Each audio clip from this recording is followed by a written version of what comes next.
Thank you for that incredible kickoff, Sarah.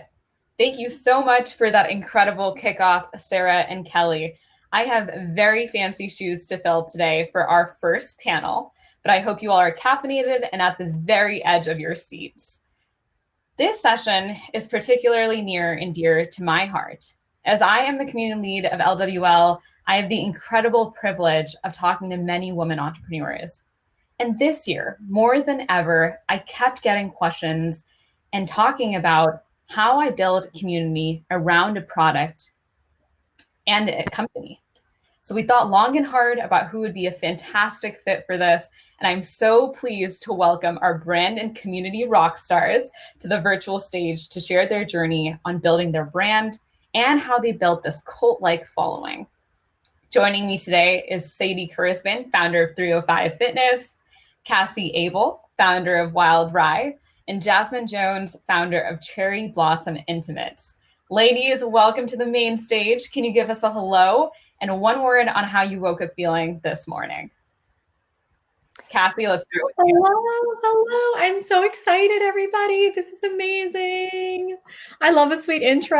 I feel like amazing. I'm Sadie. Sorry if I cut you off. And I woke up this morning feeling pretty energized and well rested. Awesome. I'm Cassie. It's really great to be here. Thanks so much for tuning in.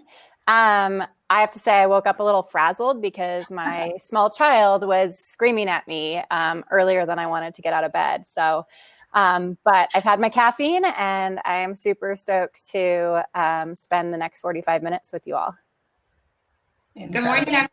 I'm Jasmine Jones. I woke up feeling refreshed, optimistic, positive, joyful. A lot of good adjectives today. I'm really happy to be here. Amazing. Well, I woke up feeling ecstatic this morning to meet all the different folks who are here today for the virtual summit and to be with you three ladies once again. So thank you again for being here. Before we actually kick off our panel on community, I wanted to give each of you an opportunity to talk a little bit about your founding story. I think everyone's journey to entrepreneurship is a little different, and there's something so unique in focusing on your passion. And so Cassie, I'll let you actually kick us off. And I know you've been working in the outdoor industry for over a decade. So what encouraged you to launch Wild Rye and what community are you focused on now? Yeah. Well, let's see. Yes, I worked in the outdoor industry for a long time, which it's no secret. It's a super male dominated industry. And I mean, I've absolutely loved working with my male counterparts, but it's not without its challenges for sure.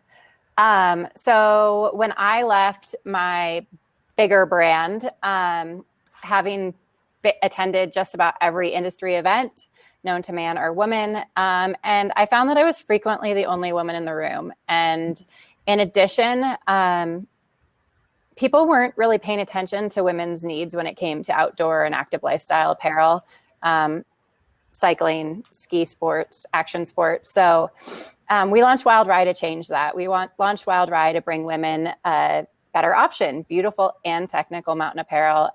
We also were super passionate about changing the narrative around how women were expected to spend time outside. So instead of only celebrating the podiums and the summits and the records, we really wanted to celebrate the journey because we find that the majority of women are out there to get fresh air and exercise, spend time with friends, share a few laughs during snack breaks and, all that good stuff, that gets women and people in general out on bikes and skis and into the outdoors on a regular basis. So that is how Wild Rye came to be. Incredible. And we'll have plenty of time to talk a little bit more about Wild Rye during the COVID era, considering that your community actually just took off in the last couple of months. So we'll have more time to chat about that. Jasmine, over to you. I know that, your grandmother was actually battling breast cancer, and she was particularly facing this challenge of finding bras for post-mastectomy bodies. How did you work with this community for Cherry Blossom Intimates? And tell us a little bit more about the brand behind it. Right. So that's absolutely correct. I remember my grandmother's shopping experience for post-mastectomy bras and prosthetics, and it was always inside of a medical supply store behind aisles of bedpans and walkers and adult diapers. Well, me and my sisters though could shop in beautiful lingerie boutiques. So I remember thinking that someone should do something about that. And so I decided to create a space where women felt beautiful and included when they were shopping for post-mastectomy items, even though they might not have breasts. So when a woman is diagnosed with breast cancer, she often has to have her breast removed to save her life, or sometimes just one breast. And we don't really think about what that balance might look like or what's necessarily happening underneath her clothes. So I wanted to create a place where women could experience the shopping experience that they had before their surgery, in a dignified way, and sort of where they could find post-mastectomy bras and like a sexy pair of panties. But we're a very inclusive place. We have bras for every woman. So a survivor can bring her sister and her bestie along. But it's really important because women previously didn't have access to this experience. So being able to include survivors in a way that they feel loved on has been paramount to the success of our business and building a community around that. Yeah, absolutely. And there's so much to unpack on your COVID impact as well. So excited to chat through that. But before that, Sadie, honestly, when I was learning about 305 Fitness, I classified you all as not just a community, but really a movement. Tell me about your founding story in college of starting 305 Fitness, and what were you really looking to create for individuals in fitness? So first I want to say I recently learned the skill of like really listening and just like taking in someone's words. And it's been, first of all, just want to recommend, if you can give it a shot to just completely relax when you listen, it's like the best. You take in so much more of the world. I'm like obsessed with this new skill. So when I was listening to Cassie and Jasmine, what I was hearing between what they were saying resonates so deeply with me because it's really about creating a product or an experience for people that have been forgotten. It's just like insane. Like when I hear male founders speak, so much of it is around connecting trends and seeing opportunity. It's like, I'm going to make the Uber for this. Like they see trends in the marketplace. And what I hear in these women that are speaking and in my story is like, we didn't do this because we like thought that this was going to be our like get quick rich scheme. Like it's really because we saw that there just was this whole population of people that were not being served and we're like, this is bullshit. This is crazy. So I feel like 305 for me is also a response to that of just going places and feeling like, okay, there's a whole generation of women that don't want to buy the bullshit. Like we know that our insecurities are being commercialized and capitalized on, and that's messed up. And like, I don't want to go to a fitness class where I get measured and weighed and there's like a before and after. Like, isn't there actually just a fun place for me to shake my ass and like celebrate who I am? That's basically the story of 305. And I can tell it so many different ways, like being 9 years old and starting to count my calories and do it in secret because I had 3 older sisters and a mom that were all, I just watched them like live in 90% of just nonsense. And I inherited the same thing. So, there was that version. There was a version of me in college that was like starting to teach these and empower myself and realize that I could be this entrepreneur without a lot of capital. And that was also just something else that I thought needed to be done. So mostly though, the story around 305 is really just that in the fitness landscape, there are so many brands that will make you feel small. And there's plenty of places where if you're competitively minded, like that's what Cassie was talking about. Like that's such like a sense of the patriarchy to be like, you have to, if you can't measure it, it doesn't count.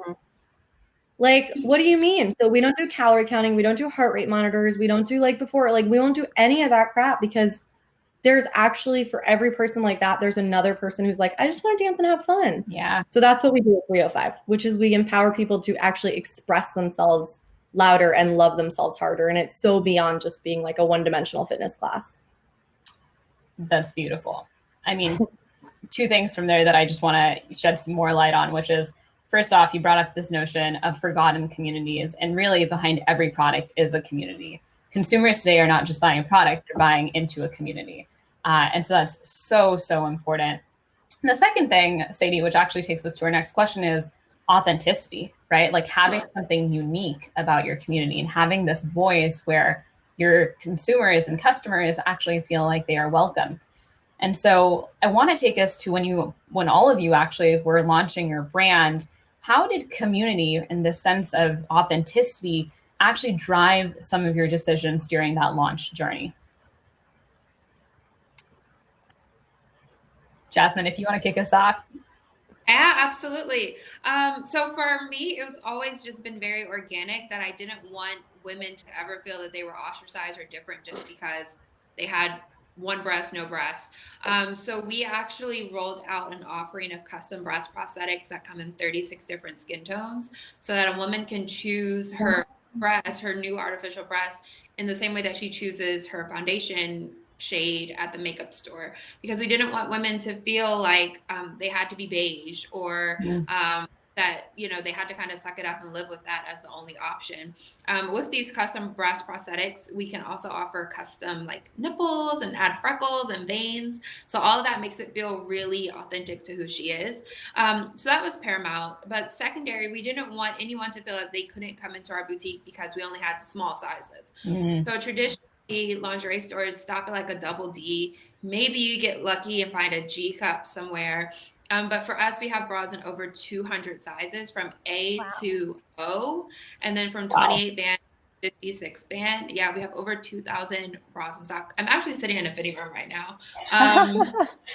We're getting it behind the scenes, ladies. Pretty much behind, like literally. But it was really important for us to have an authentic space that reflected the same values that I have in my life.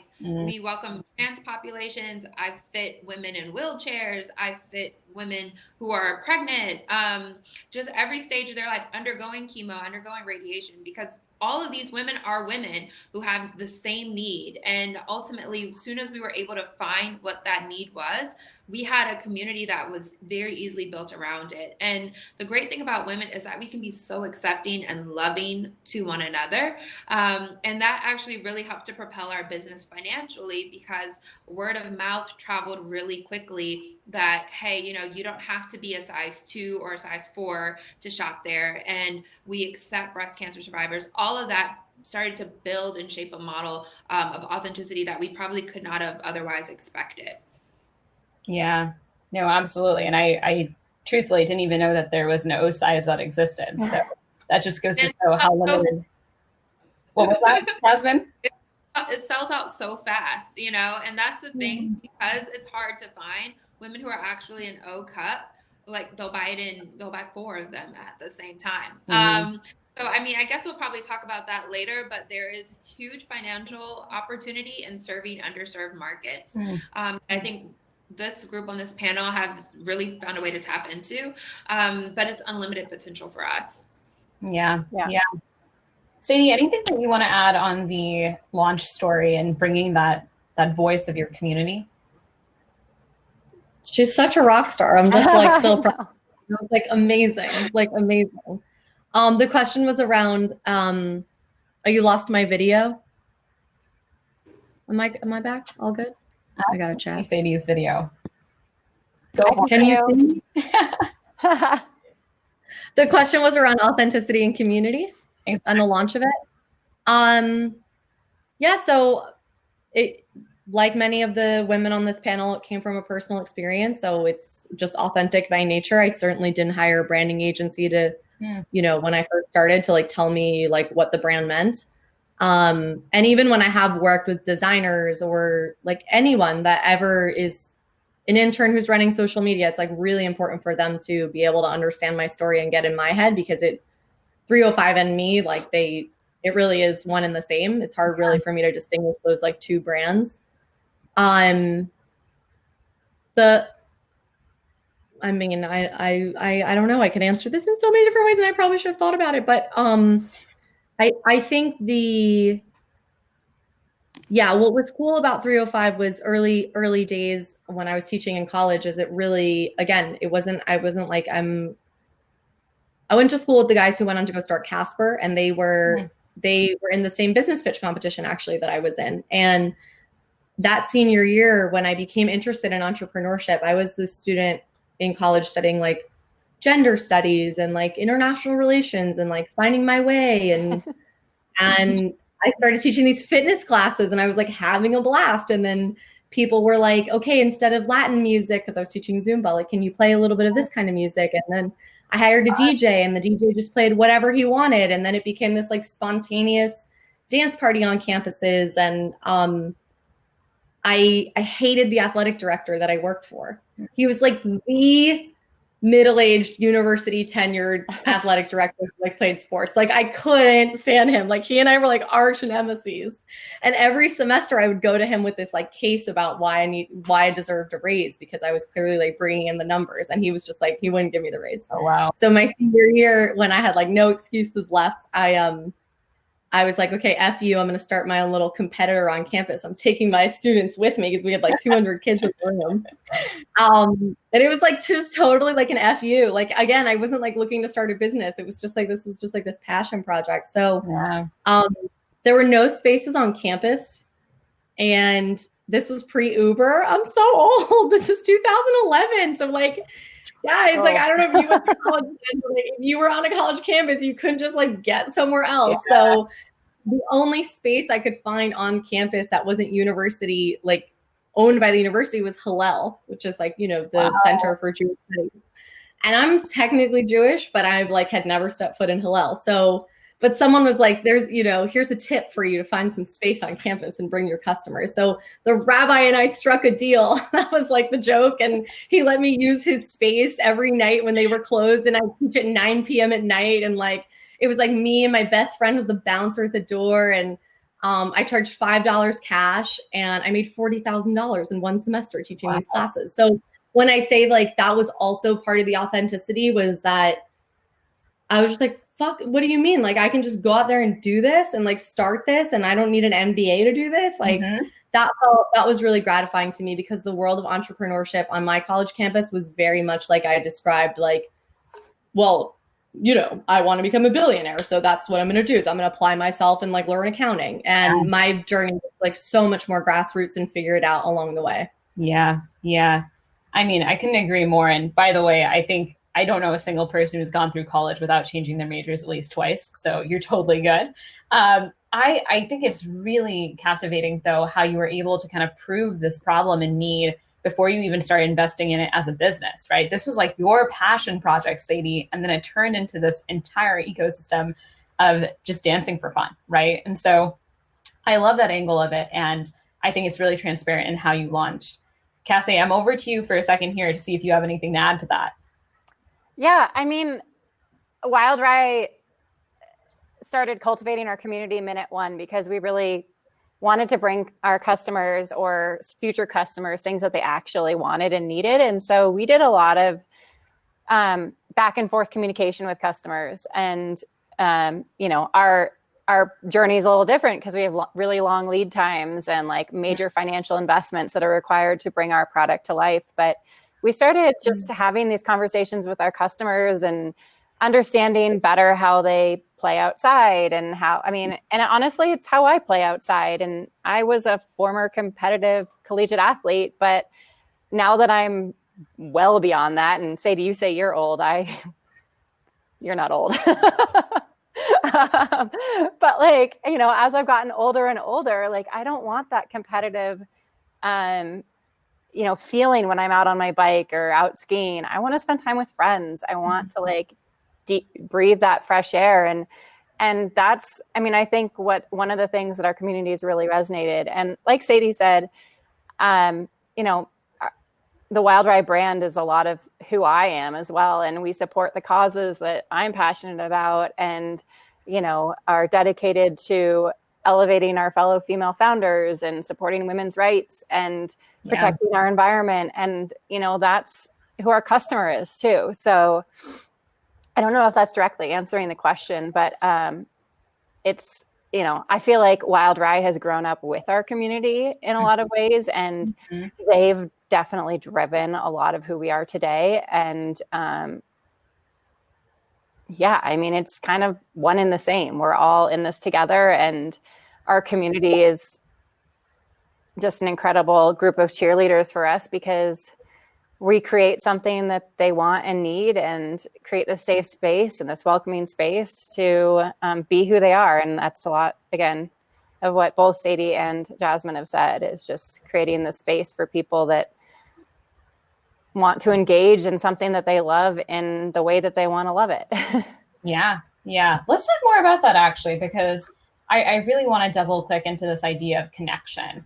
And one insight that I happened to come across last week is that 70% of shoppers actually research, review either online or in store a product before they buy it.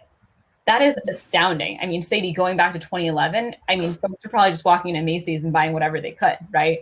And now we have so much information at their disposal that, you know, we need to be really intentional about creating that connection and really standing out.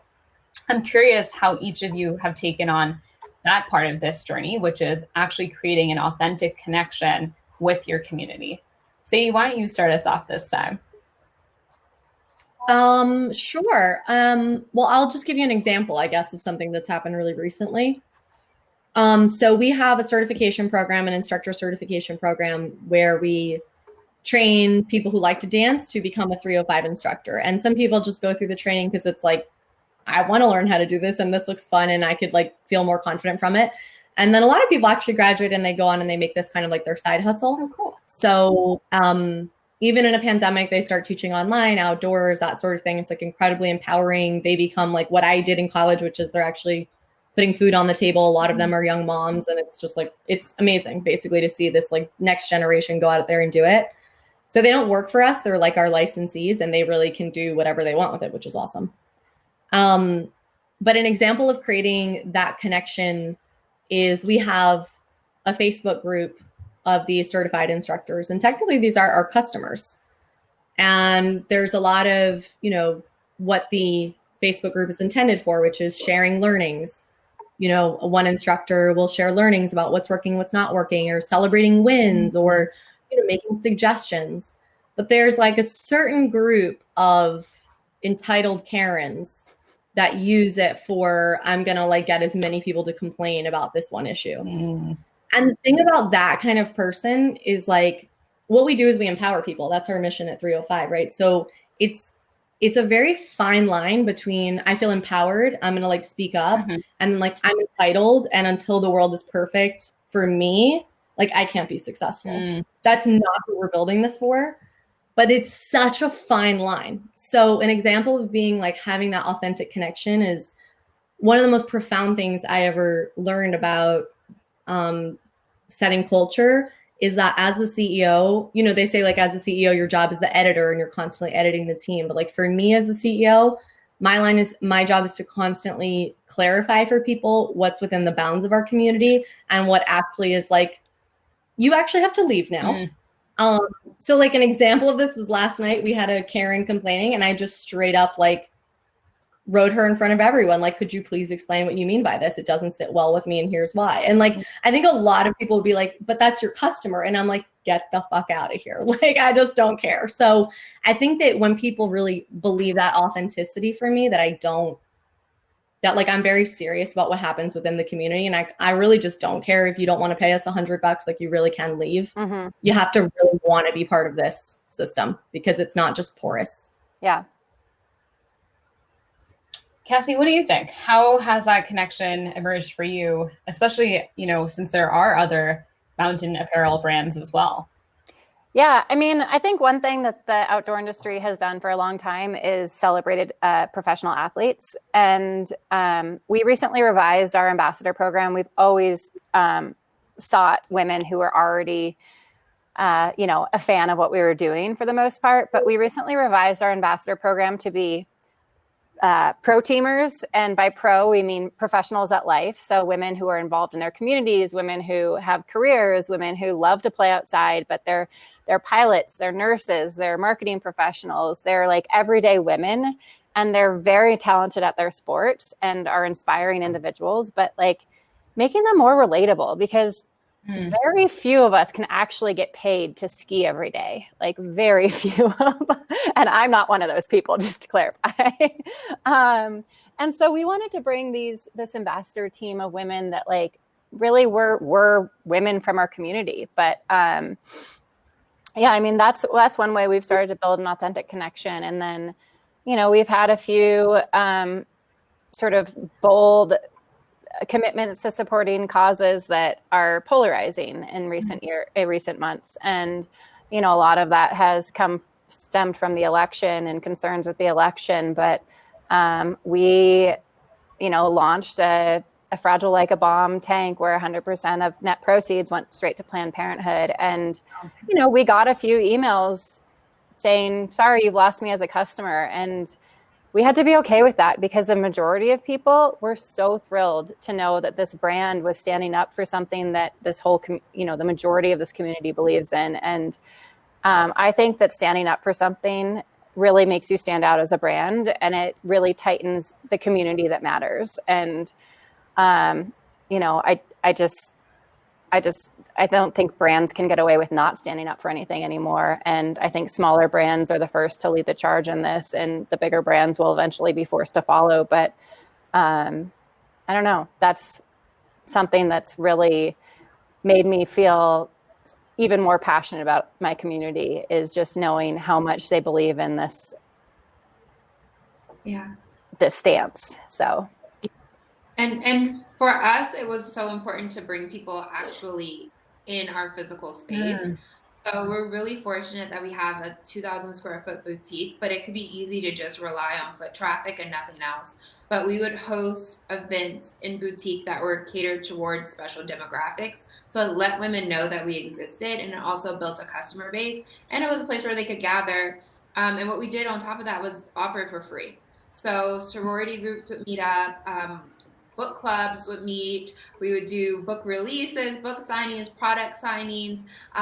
But we would bring women in who otherwise couldn't afford to have a space, didn't know how to advertise their book signing or to go to host these type of things. We just brought it in-house to make it almost like a community center. And of course, the focus was on them shining light on who they are. But the benefit for our business was that women in the same network were able to come in and get to know who we were and see our community impact in that way. So when it comes to being authentic, I would say the main thing is to not forget your voice as an entrepreneur, and then to like highlight that. So for us, it was always sisterhood, breast health, and bra fittings. So we always just lived on those three pillars, and sisterhood being paramount. And any way that we could highlight the fact that we're all in this together was super critical for our brand, but it was critical in building a community as well.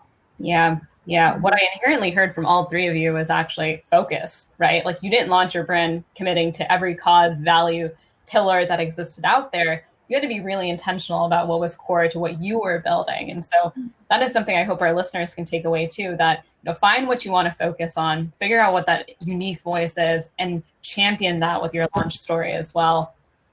You know, for a lot of our listeners today, though, I think they are very early in starting their product and even launching their community. So I did want to ask, you know, for a brand that's just starting out, you know, maybe they won't kick off with an ambassador program, but there are so many platforms today: Facebook, Instagram, YouTube, Snapchat. I could rattle off 10 more if I needed to, but all of these are around engaging and sharing. How do you all personally manage this with your business, and what advice would you give to someone who's just getting started? So for me, I would say don't rely so heavily on applications because they're constantly changing. I'm sure we've all have seen that the Instagram update is kind of making everything look the same. LinkedIn now has stories. Like, all these social media platforms are, to me, starting to like bundle into becoming the exact same thing. And I can't rely on them. As a lingerie business, we get flagged all the time. Like, our posts, our products are removed from our posts consistently because these platforms don't exist, I think, to help women. They always sexualize our bodies. So even prosthetic breasts have been pulled down from those apps. So I would say to actually try to get off of the focus of building a brand specifically with that. And for us, it was more important to build it through our email list and through newsletters and through actual in-person engagement. And I see maybe other people have different experiences, but I really tried to rely heavy on it. It benefited us in terms of ads, but everything else we get flagged on. So I'm afraid of us getting shadow banned and it never working again. Yeah. So I rely more heavily on newsletters and the ownership that we can take over our customer list. That makes a ton of sense.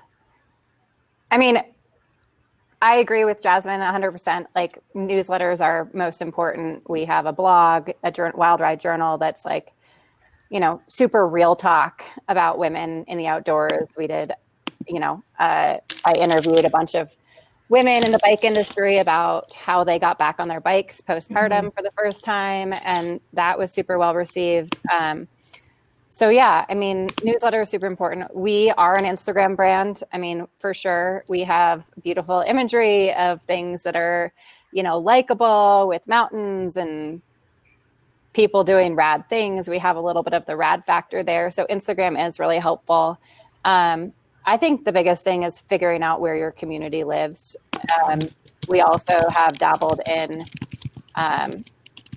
Strava. So Strava is a platform for outdoor adventure. Sorry, the typing distracted me for a second. But yeah, so Strava has been a platform for us. We're exploring a few different things just in the wake of all of the Facebook drama. I've been hearing about a network called Mighty Networks that a few of my fellow outdoor industry brands have been looking into. I haven't gone there yet, but I recommend looking into it if you want to explore a place for building a community off of Facebook and Instagram. Yeah, so that's what I have to say. But again, in person, and I mean, those meaningful relationships in person, newsletter, direct relationships with your community is number one. Got it. And my practical advice on the whole social media thing, because we do spend a lot of time on social media, and it's a lot of time, and there isn't really much return, is kind of like the sad part about it. It's more of just like now another thing a brand has to do to sort of like opt into the culture and just like be there and have the brand legitimacy. So wanted to level set, like if you're looking to make the most amount of money, exactly like Jasmine and Cassie said, build up your email list 100%. Another really smart thing would be to build up your phone number list, because I think text messaging is going to start to outpace email. Like I do think our world is going that way. If you want to dabble in social media, I would recommend maybe that you try something like TikTok or something that's low stakes in terms of visibility and easy to take down, but a good place to experiment.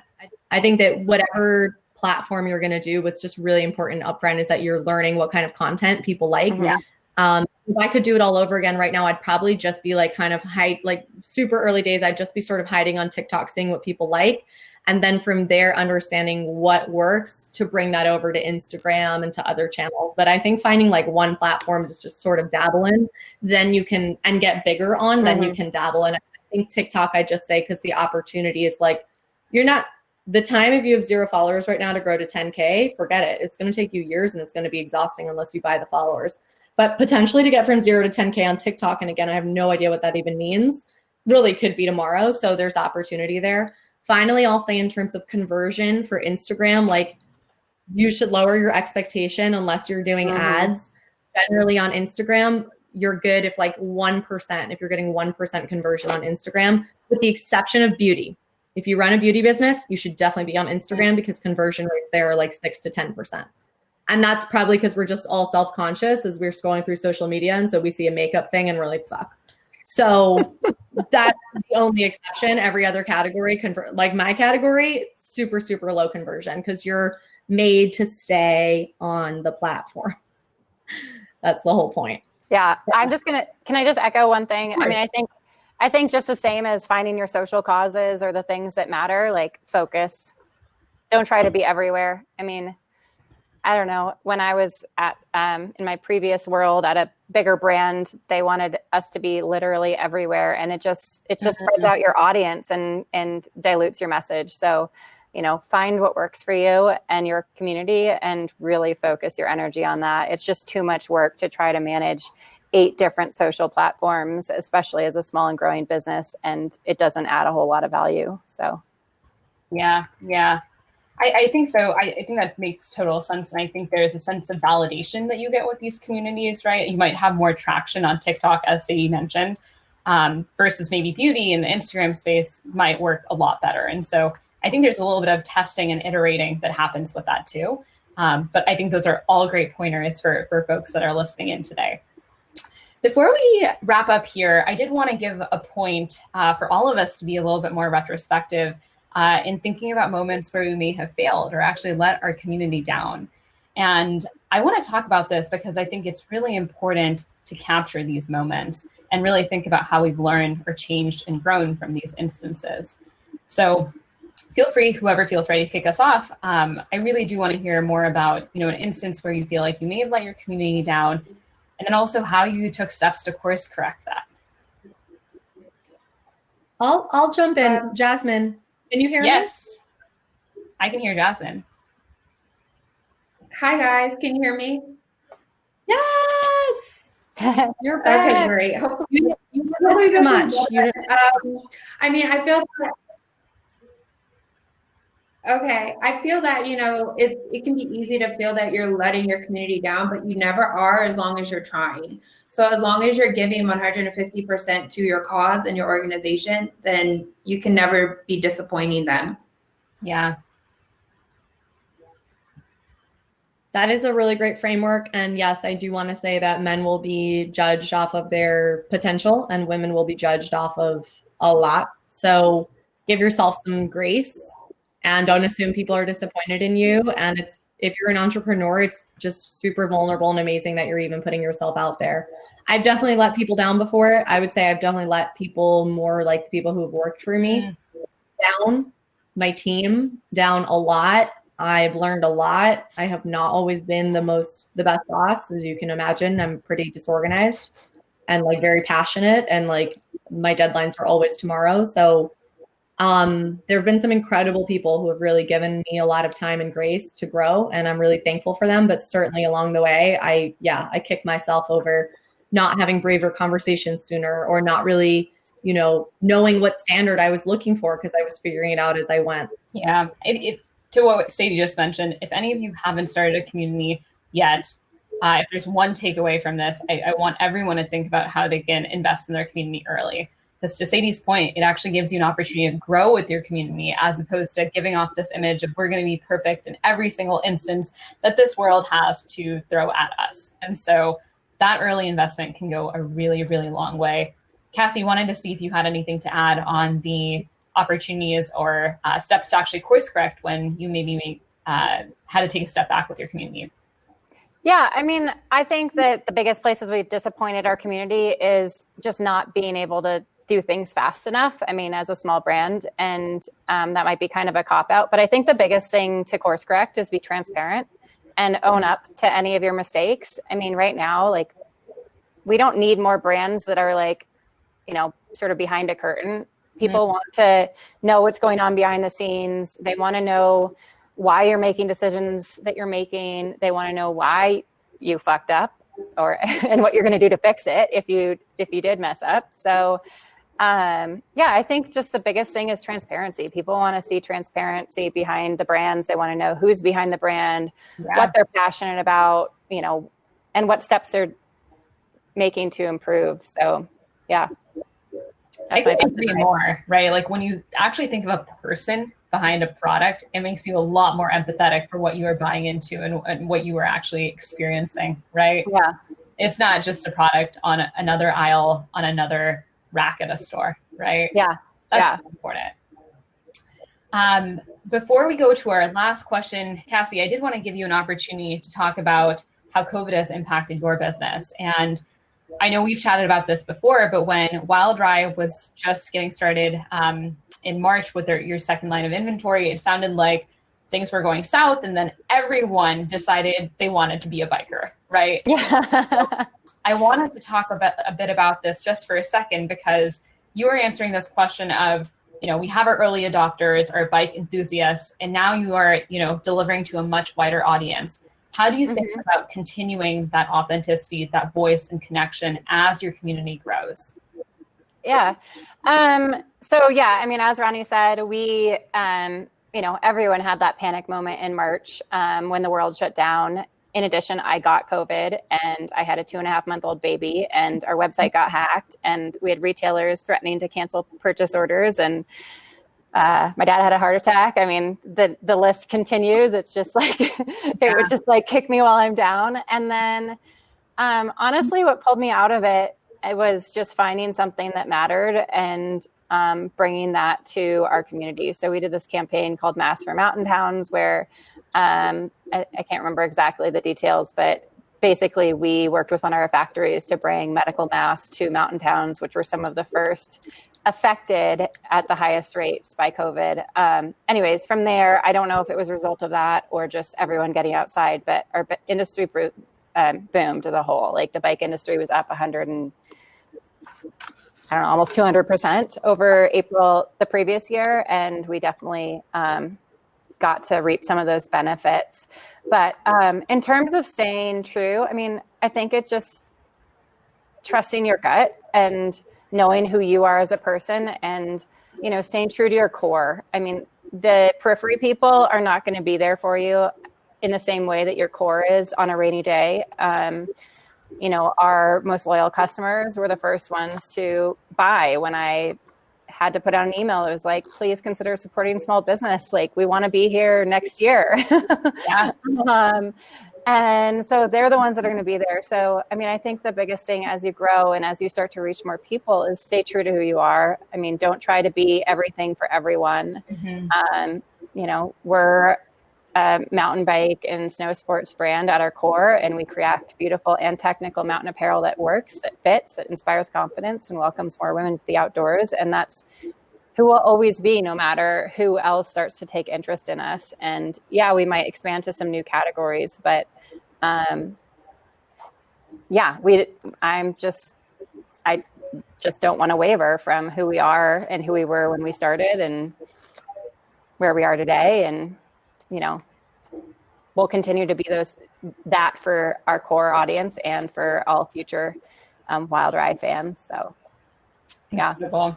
Thank you for sharing that, Cassie. I did want to, you know, give an opportunity to talk about when your community is growing too. With that, ladies, we are almost out of time. And so I wanted to end today's panel with the question that we ask every woman entrepreneur on LWL, whether it's Real Talk or panels or webinars, which is, what is one action you want every woman entrepreneur to take this week? I'll go. Well, I can see you and hear you. I really think that the main thing a woman should do is understand in her mind to not quit, and that if she creates systems and processes, then all of the stuff that is hard will get easier. Yeah. I'll dive in and go next. I have two things, if you don't mind. Number one is just start. It doesn't have to be perfect. You know, if you don't start somewhere, like you don't have, you know, you're going to have room to grow and change and continue to perfect. But if you don't, well, anyway. The other thing is, I would love to invite any female founders out there to consider joining Women-Led Wednesday, which is brands. It's a massive brand directory. And on November 25th, Women-Led Wednesday, please consider supporting fellow female founders and shopping women-led brands. It's much like Small Business Saturday, but this purpose-driven holiday is specifically to elevate women in leadership. Sadie? I would really encourage everyone to take care of yourself, whatever that means. Sleep in, go on a walk, do a dance party, nourish yourself in some way, because whenever I get distance from work and from the grind and from my ideas, when I come back, they're just so much better and more clear. Ladies, it's been incredible to have all of you on this panel today. Thank you so much.